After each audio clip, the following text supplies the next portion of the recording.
You guys will find that you have passions, and having a passion is a gift. I think we all have passions, and you don't get to choose them. They pick you, but you have to be alert to them. You have to be looking for them. And when you find your passion, it's a fantastic gift for you because it gives you direction, it gives you purpose. You can have a job, or you can have a career, or you can have a calling. And the best thing is to have a calling. And if you find your passion, you'll have that, and all your work won't feel like work to you. Many kids and many grown-ups do figure out over time what their passions are. And sometimes we let I don't think it's that hard. I think what happens though sometimes is that we let our intellectual selves overrule those passions. And so that's what needs to be guarded against. My job, one of my jobs as the leader of Amazon, is to encourage people to be bold. And people love to focus on things that aren't yet working. And that's good, it's human nature. That kind of divine discontent can be very helpful.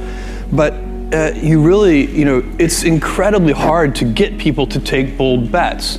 And you need to encourage that. And if you're gonna take bold bets, they're gonna be experiments. And if they're experiments, you don't know ahead of time whether they're gonna work.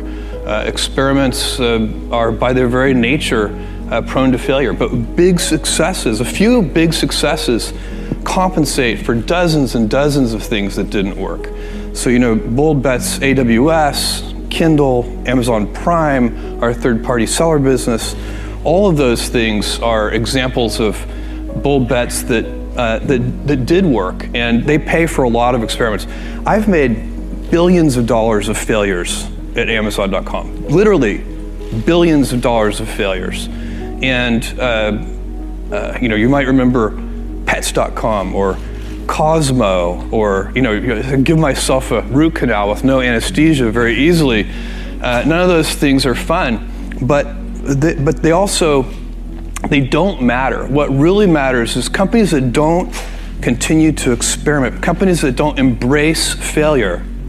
They eventually get in a desperate position where the only thing they can do is make a kind of Hail Mary bet at the very end of their corporate existence. Whereas companies that are, making bets all along, even, big bets, but not bet the company bets. I don't believe in bet the company bets. That's when you're desperate. That's the last thing you can do. It's not, you could be out of work and have terrible work-life balance. Even though you've got all the time in the world, right. You could just feel like, oh my God, I'm miserable, and you would be draining energy. And so you have to find that harmony. It's a much better word. And I think for most people, it's about meaning. People want to know that they're doing something interesting and useful. And for us, because of the challenges that we have chosen for ourselves, we get to work in the future, and it's super fun to work in the future for the right kind of person. You need to be nimble and robust. So you need to be able to take a punch, and you also need to be quick and innovative and doing new things at a high speed. That's the best defense against the future. And you have to always be leaning into the future. If you're leaning away from the future is going to win every time. Never, ever, ever lean away from the future. We all have adversity in our lives. I doubt if you really, if you know somebody, any friend or anybody that you talk to, there's no lack of adversity. And by the way, that's good, because it's what teaches us how to get back up. You fall down, you get back up. It always happens. And you get certain gifts in life, and you want to take advantage of those. But I guess my advice on adversity and success would be to be proud not of your gifts, but of your hard work and your choices. So you may be the kinds of gifts you get in life. You might be really good at math. It might be really easy for you. That's a kind of gift. But practicing that math and taking it to the next step, that could be very challenging and hard, and take a lot of sweat. That's a choice. You can't really be proud of your gifts because they were given to you. You can be grateful for them and thankful for them. But your choices you choose to work hard. You choose to do hard things. Those are choices that you can be proud of. Being an inventor requires, because the world is so complicated, you have to be a domain expert. I mean, in a way, even if you're not at the beginning, you have to learn enough so that you become a domain expert. But the danger is once you become a domain expert, you can be trapped by that knowledge. And so inventors have this paradoxical ability to have that 10,000 hours of practice and be a real domain expert and have that beginner's mind. Have that look at it freshly, even though they know so much about the domain. And that's the key to inventing. You have to have both. And I think that is intentional. I think all of us have that inside of us, and we can all do it, but you have to be intentional about it. You have to say, yeah, I am going to become an expert, and I'm going to keep my beginner's mind.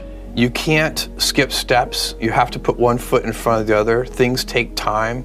There are no shortcuts, and but you want to do those steps with passion and ferocity. It's easy to have ideas. It's very hard to turn an idea into a successful product. There are a lot of steps in between, and it takes persistence, relentlessness. So I always tell people who think they want to be entrepreneurs, you need a combination of stubborn relentlessness and flexibility. And you have to know when to be which. And basically you need to be stubborn on your vision, because otherwise it'll be too easy to give up. But you need to be very flexible on the details, because as you go along pursuing your vision, you'll find that some of your preconceptions were wrong, and you're going to need to be able to change those things. So I think taking an idea successfully all the way to the market and turning it into a real product that people care about and that really improves people's lives is a lot of hard work. Don't try to chase what is kind of the hot passion of the day. I think we actually saw this, I think you see it all over the place in many different contexts, but I think we saw it in the internet world quite a bit, where at the sort of peak of the sort of internet mania in say 1999, you found people who were very passionate about something. They kind of left that job and decided, I'm going to do something in the internet, because it's it was almost like the 1849 gold rush in a way. I mean, you find that people, if you go back and study the history of the 1849 gold rush, you find that at that time everybody who was within shouting distance of California was, they might have been a doctor, but they quit being a doctor and they started panning for gold. And that almost never works. And even if it does work, according to some metric, financial success or whatever it might be, I suspect it leaves you ultimately unsatisfied. So you really need to be very clear with yourself. And I think one of the best ways to do that is this notion of projecting yourself forward to age 80, looking back on your life and trying to make sure you've minimized the number of regrets you have. That works for career decisions. It works for family decisions. Do you want? I have a 14-month-old son, and it's very easy for me to, if I think about myself when I'm 80, I know I want to watch that little guy grow up. And so I don't want to be 80 and think, shoot, I missed that whole thing, and I don't have the kind of relationship with my son that I wished I had, and so on and so on. So if you think about that, so I guess another thing that I would recommend to people is that they always take a long-term point of view. And I think this is something about which there's a lot of controversy. There's a lot of people, and I'm just not one of them, believe that you should live for the now. I think what you do is you think about the great expanse of time ahead of you and try to make sure that you're planning for that in a way that's going to leave you ultimately satisfied. So this is the way it works for me. And I mean, everybody needs to find that for themselves. So I think there are a lot of paths to satisfaction, and you need to find one that works for you.